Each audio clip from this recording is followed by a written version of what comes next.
So, what's up guys? Welcome to today's video. Current time is 10:59 p.m. It's like pretty much the next day, but it's vlogmas and I still have to come up with something to post for you guys. Tomorrow's gonna be something pretty exciting for me, and I figured the best way to handle today's video, instead of just not posting at all, is to show you how I'm gonna prepare for it. Here's what we got. So, I captured something, some sort of a realty shoot tomorrow.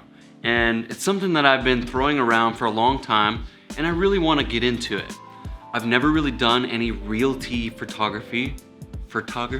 Realty photography. So that is basically going to a property that is for sale and then shooting photographs to help a realtor sell that property. I'm gonna be honest with you, I have zero experience with realty photography, but I have a lot of experience with camera. I'm gonna be doing video as well as photographs, so I have to make sure that I have a certain number of things with me. You may or may not find this interesting, but if you do, stick around because this is maybe helpful. Everything that I need to take with me has to fit in this bag, because I'm gonna be solo and I wanna make sure that I'm not going back and forth to my car to figure out, like, you know, how much I can carry with me. I guess this might be like a what's in my bag type of video. Never really done that before, but you know, people do it. I use this big Manfrotto bag and it's got a lot of storage. Let me show you. There's a ton of compartments where I can shove a bunch of things, but the main one is the big issue. We've got some serious room in here to put everything that I need to fit. The main camera will be this one actually, the Panasonic GH4. And then I'm just gonna put in a bunch of other things that I feel like I'm going to need for this shoot. All of my gear pretty much runs on battery power. So I've got batteries on top of batteries, on top of other little batteries. I wanna use the GoPro, I gotta have batteries. Some of the batteries are built into the devices. Maybe if I wanna do voiceover, I gotta have a wireless mic. Always good to have some gaff tape on hand, because you never know when you need to like fix something up or tape something down. This is always really good to have. Filters, so like if it's really, really bright out, you'll need an ND filter. If you're gonna be shooting through glass or something like that, a polarizer is really, really clutch to have. I'll have to do separate videos on like filters because I feel like filters are super duper important and you need to know why you use them. Drone batteries, I know, it's a lot of batteries. And not only do I have to take them, but tonight I have to make sure that they are all charging.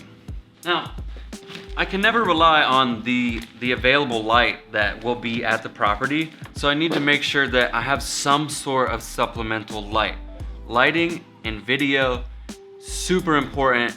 I made a video on this, you guys should go check it out if you haven't, but I use these amazing LED panels that are made by Aperture. This is their Tri-8 series lights. They're super duper bright, very compact. They can run on plugs or battery power. I can hand hold them if I need to, put them anywhere really. But these lights are really great to travel with and they offer me a lot of extra light if I need it. So I can't really put those in my backpack, but they're coming along too.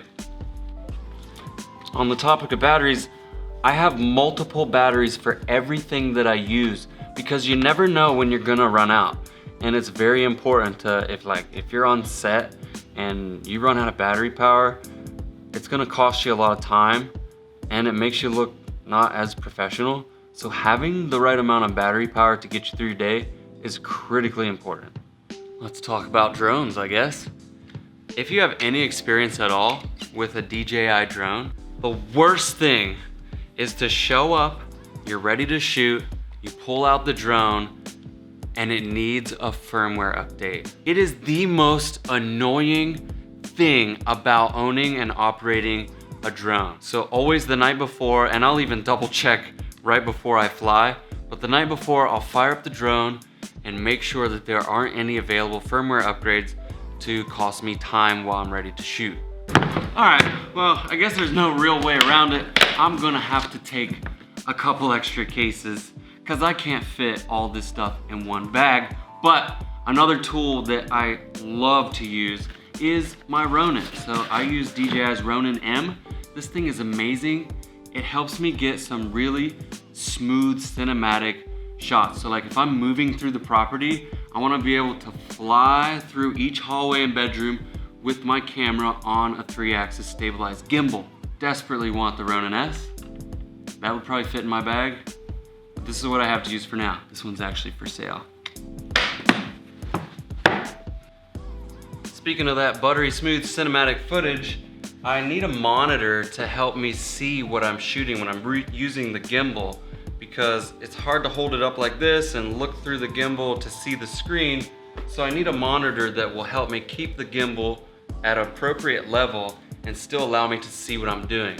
So I use the Atomos Ninja Blade. This one's a little bit older, but it's an amazing monitor. This thing holds a hard drive that you can slide into it and record footage right to here while simultaneously recording it to the SD card in my camera. So I can have like this redundant, safe backup of a high quality 422, 8 to 10-bit recording right here safely inside this monitor. It's got focus peaking, waveform monitors, all the good stuff, false colors, to help me make sure that I'm getting the right shot. I guess there's no way around it. I'm carrying a bunch of gear. I also need these articulating arms that I can clamp to the Ronin and attach like my monitor to, and a microphone if I need some audio. And while I'm at it, I really love slider shots, and I'm using the Rhino. This is the Evo slider with the arc module and motion. This is very precise, very smooth sliding motion that I can use to get like revealing shots of a doorway, or just to get really good looking slides across the scene. I love this thing so much. Also did a video on this. I'll put a link down below or up above, just, it's there. This thing's amazing. I take this and use it on almost every single video. That too has its own case. So that's what I do.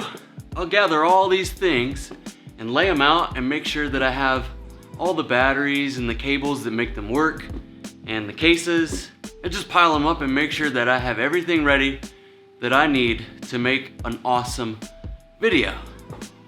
By the time I'm done, I'm ready to go to sleep. You might be asking yourself like, dude, that's a lot of stuff. Is it really necessary? I feel like it is. I feel like, in my opinion, like having all of these different pieces to create the right type of look for the film that you are trying to work on is super critical to the end product. So yeah, that's pretty much what I'm gonna take with me on this shoot tomorrow.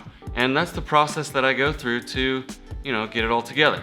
Now I have to actually pack all those things, edit this video, charge the batteries, and you know, get ready for this thing. That's all for today, guys. Thank you for watching. We'll see you right back here.